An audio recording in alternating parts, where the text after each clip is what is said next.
Untuk membahas terkait dengan hal ini, saat ini sudah hadir langsung di studio CNBC Indonesia Bapak Bogi Wicaksono, selaku Direktur Wholesale dan International Service Telkom. Selamat pagi menjelang siang Pak Bogi, apa kabar? Selamat pagi Mbak Iva, kabar baik. Terima kasih sudah hadir langsung Makasih. di studio CNBC Indonesia dan selamat tentunya Pak untuk Telkom ya, Makasih. akhirnya Terima sudah kasih. memulai groundbreaking kasih. untuk pembangunan nutradisi hyperscale di Batam Ya. begitu. Nah, ini ada judulnya hyperscale nih Pak, berbeda dengan data center yang lain yang dimiliki oleh Telkom sebelumnya. Mungkin bisa dijelaskan seperti apa untuk nutradisi ini Pak? Ya, baik. Jadi hyperscale ini tujuannya itu adalah untuk menampung pemain-pemain digital global terutama, pemain digital global, yang mana ada sedikit perbedaan dengan data center yang sebelumnya. Kapasitas daripada hyperscale ini sangat besar dalam konteks energi yang pertama. Yang kedua, tingkat keamanan di sini dalam konteks kehandalan memenuhi standar tier 3 dan tier 4. Ini yang ada di kami.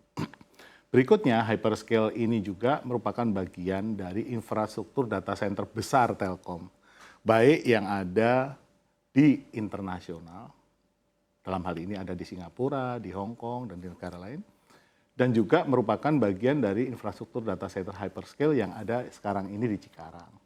Kami membangun lagi di Batam. Jadi ini suatu ekosistem besar yang kita bangun. Tidak hanya hyperscale-nya, ini terintegrasi dengan data center yang ada di kota-kota yang kita sebut dengan edge.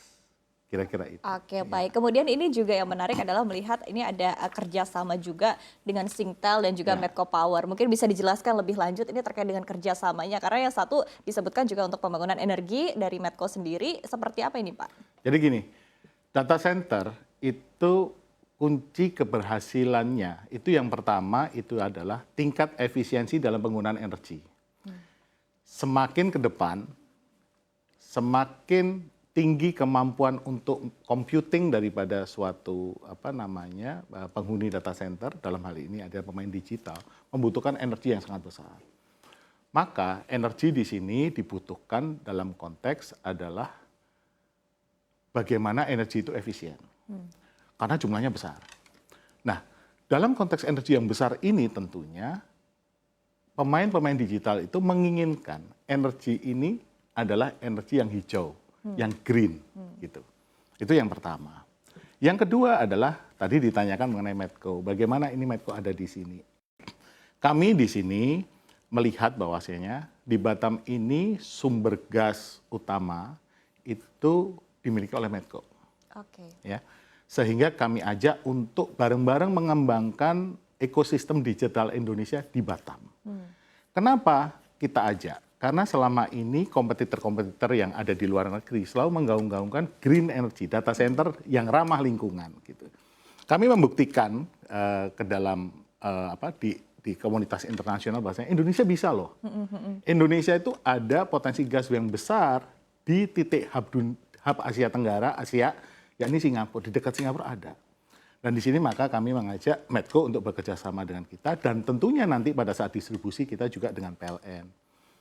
Demikian juga di Pulau Bulan di dekat Batam, di situ ada kapasitas sebentar lagi tahun depan ya mulai dibangun kapasitas solar panel yang dengan kapasitas sampai dengan bahkan 3 gigawatt.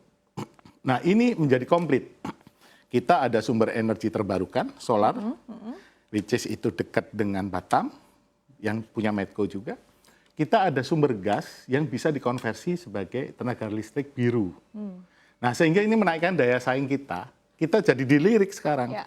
Dulunya kita nggak dilirik, karena nggak dipercaya, emang Indonesia bisa. Gitu. Tapi sekarang kita akan buktikan bahwasanya 2024 pertengahan paling lambat data center berbasiskan energi biru dan ramah lingkungan akan ada di Indonesia. Oke, dan ini apakah ini sebetulnya menjadi strategi utama juga dari Telkom untuk tadi ya mengundang mungkin dari pihak-pihak asing juga untuk tadi masuk ke dalam ekosistem dari data center di hyperscale dari nutradisi yang ini? ada di Batam. Jadi kita mengundang di sini tadi disebutkan ada Singtel. Di sini kita undang pihak asing Singtel karena kita tahu bahwasanya kita dengan Singtel memiliki masing-masing merupakan pemain data center yang cukup lama di Singapura. Telkom sendiri berbisnis data center di Singapura sudah sudah lebih dari 5 tahun, dan sekarang menjadi pemain yang cukup diperhitungkan di Singapura. Demikian juga Singtel, pemain data center yang ya istilahnya state-owned company-nya sana ya. Nah, untuk meyakinkan bahwasanya Batam ini menjadi spillover atau limpahan dari Singapura, ya ayo kita masuk sama-sama. Dan kita akan buktikan bahwasanya Indonesia bisa. Nggak perlu ke negara lain.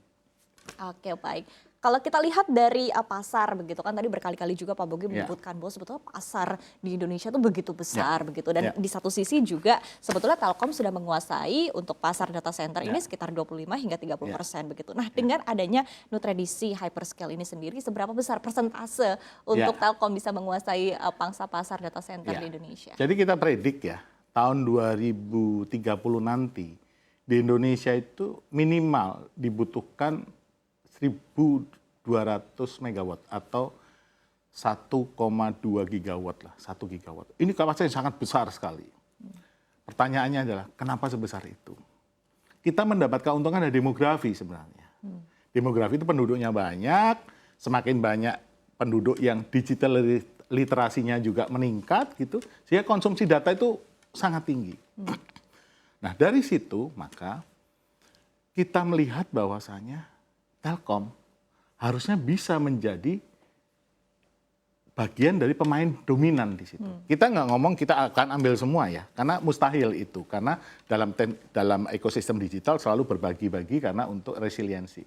Kita predik kita minimal 400 megawatt.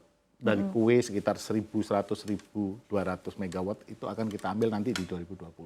Starting dari sekarang. Makanya kita sekarang kerja sangat cepat, membangun ekosistem, tidak membangun data center kita, membangun ekosistem data center. Oke.